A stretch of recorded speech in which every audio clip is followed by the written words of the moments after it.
yang telah dihitamkan di dalam ayat tersebut adalah contoh takdim dan takhir di dalam surah Al-Jumu'ah ayat 11. Persoalannya, mengapa Allah Subhanahu wa taala mendahulukan dan mengkemudiankan sesuatu kalimah, dan apakah hikmah di sebaliknya?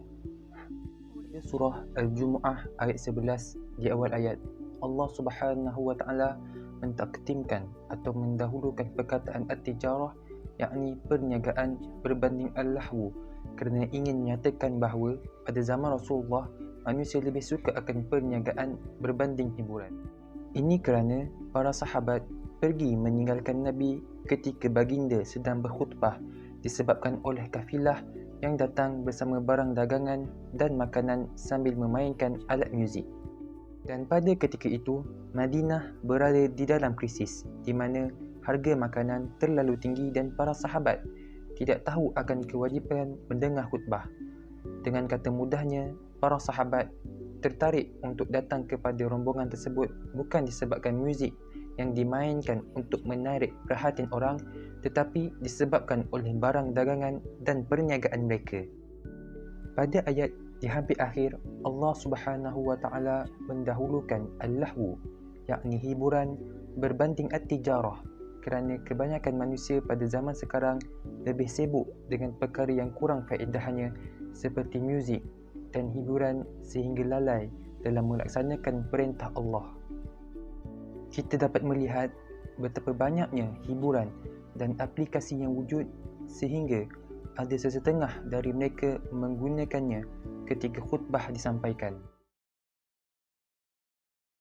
أعوذ بالله من الشيطان الرجيم قل كفى بالله بيني وبينكم شهيدا يعلم ما في السماوات والأرض والذين آمنوا بالباطل وكفروا بالله أولئك هم الخاسرون قل كفى بالله شهيدا بيني وبينكم إنه كان بعباده خبيرا بصيرا.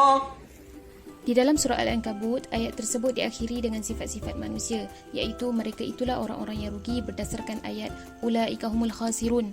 Maka perlu didahulukan apa yang berkaitan dengan manusia, iaitu antara aku dan kamu berdasarkan ayat baini wa bainakum sebelum kalimah saksi, iaitu syahidan.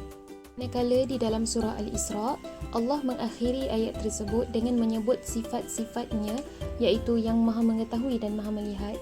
Maka baginda mewajibkan sifatnya saksi didahulukan dari antara aku dan kamu. Jadi berdasarkan ayat innahu kana biibadihi khabiran basira merupakan pengakhiran ayat, iaitu disebutkan sifat Allah di pengakhiran ayat tersebut. Maka syahidan didahulukan di atas baini wa bainakum.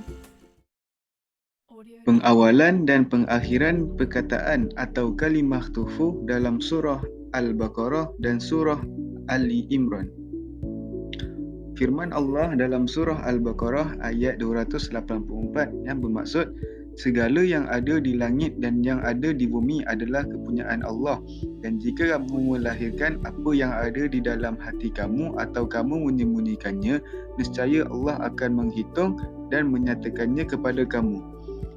Dan seterusnya Allah berfirman dalam surah Ali Imran ayat 29 yang bermaksud, katakanlah wahai Muhammad, jika kamu sembunyikan apa yang ada di dalam dada kamu atau kamu melahirkannya, nescaya Allah mengetahuinya, dan Ia mengetahui segala yang ada di langit dan yang ada di bumi, dan Allah Maha Kuasa atas tiap-tiap sesuatu.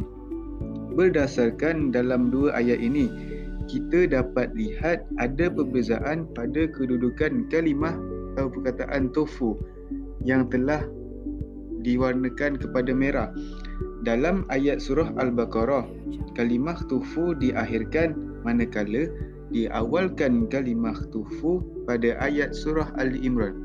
Persoalannya, mengapakah Allah mengakhirkan dan mengawalkan kalimah tufu dalam dua ayat tersebut?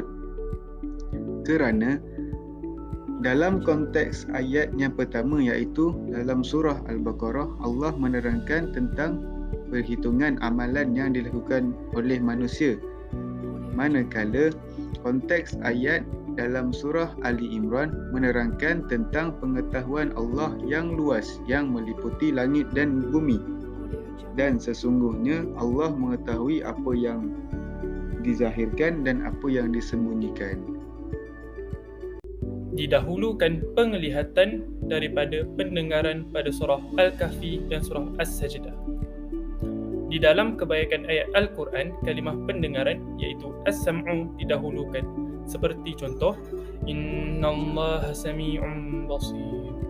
Ini kerana manusia dicipta dengan pendengaran dahulu dan kemudian barulah penglihatan. Maka mengapa didahulukan penglihatan daripada pendengaran pada ayat surah Al-Kahfi dan ayat surah As-Sajdah? Allah berfirman di dalam surah Al-Kahfi ayat 26 yang bermaksud, katakanlah Allah lebih mengetahui berapa lamanya mereka tinggal di gua, kepunyaannya lah semua yang tersembunyi di langit dan di bumi. Alangkah terang penglihatannya dan alangkah tajam pendengarannya.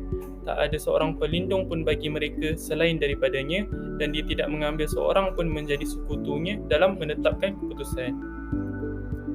Konteks ayat ini menerangkan tentang Ashabul Kahfi yang melarikan diri mereka supaya tidak dilihat oleh tentera-tentera raja yang zalim. Maka mengikut konteks ayat ini, isu penglihatan lebih utama dari pendengaran, maka didahulukan. Seterusnya di dalam surah As-Sajdah ayat 26, Allah berfirman yang bermaksud, dan jika sekiranya kamu melihat mereka ketika orang-orang yang berdosa itu menundukkan kepalanya di hadapan Tuhannya, mereka berkata, ya Tuhan kami telah melihat dan mendengar, maka kembalikanlah kami ke dunia. Kami akan mengerjakan amal soleh, sesungguhnya kami adalah orang-orang yang yakin. Konteks ayat ini menerangkan tentang orang-orang musyrik yang ragu-ragu tentang akhirat, dan pada hari kebangkitan kelak mereka lihat bahawa semua yang mereka dengar dahulu kala itu benar. Maka mengikut konteks ayat ini, isu penglihatan lebih utama daripada pendengaran, maka didahulukan. Baiklah, seterusnya di dalam surah Maryam dan surah Al-Haqqah, Allah Subhanahu Wa Taala telah mendahulukan perkataan makan daripada minum.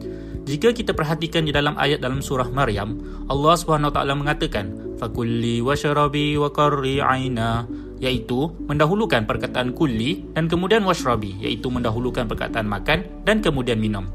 Begitu juga dalam surah Al-Haqqah, Allah berfirman, "Kulu washrabu hani'am bima aslaftum fil ayyamil khaliyah", iaitu dengan mendahulukan perkataan kullu dan kemudian washrabu. Sebenarnya, situasi ini terjadi dalam keseluruhan Al-Quran di mana sahaja perkataan makan dan minum bertemu. Bukan itu sahaja, Allah SWT juga sentiasa mengutamakan makanan daripada minuman hatta sehingga di syurga. Hal ini kerana perbuatan makan adalah lebih susah daripada untuk minum. Kemudian, di dalam surah Quraisy, Allah SWT telah mengutamakan musim sejuk daripada musim panas dan kelaparan daripada ketakutan. Hal ini kerana sebagaimana yang kita ketahui bahawa manusia memerlukan makanan pada musim sejuk lebih daripada musim panas. Ini kerana pada musim sejuk, manusia memerlukan lebih banyak makanan untuk mengekalkan kehidupan kerana cuaca yang sangat sejuk berbanding pada musim panas. Kebarangkalian kelaparan lebih tinggi pada musim sejuk kerana kekurangan sumber makanan. Justeru, Allah telah mendahulukan perkataan musim sejuk dalam ayat ini berbanding musim panas.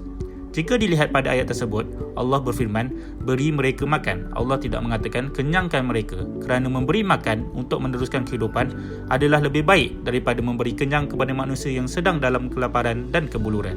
Selain itu, Allah mengatakan ketakutan pada musim panas kerana pada musim tersebut terdapat banyak penyamun dan reptilia. Oleh hal yang demikian, pada musim ini, manusia lebih takut kepada penyamun dan reptilia berbanding kelaparan kerana bimbang akan keselamatan mereka daripada dirompak dan terbunuh untuk meneruskan kehidupan. Natijahnya, Allah SWT telah mengutamakan musim sejuk daripada musim panas dan mengutamakan ketakutan berbanding kelaparan dalam surah tersebut.